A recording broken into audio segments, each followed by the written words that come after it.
20 kilometers from here, we have 750 acres just with trees to supply 700 silk weavers that we have at the moment weaving at home.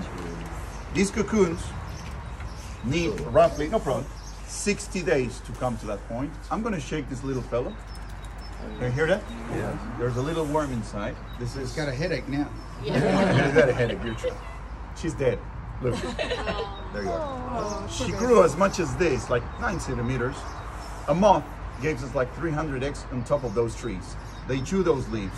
They grow. They start to grow gradually.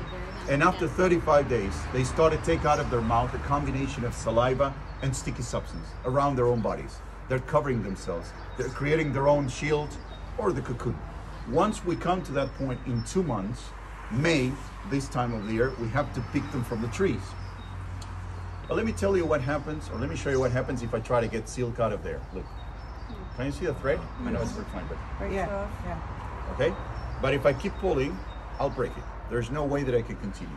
Chinese discovered that this was the method when one of those fell in the cup of tea of the empress that was having a tea under a mulberry tree. This is what the history tells us. And that's basically what I'm doing nowadays. I put them in water. Before coming to the water, I have to kill some of them, unfortunately, to have no holes and be able to extract the lines.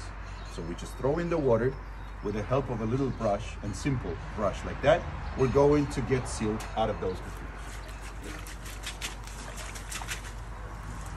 Oh my gosh! Oh wow! It's like magic. Wow, that is so cool. She has more pictures than Biden, trust me, she's very famous. She's getting roughly a mile of silk from one average size cocoon.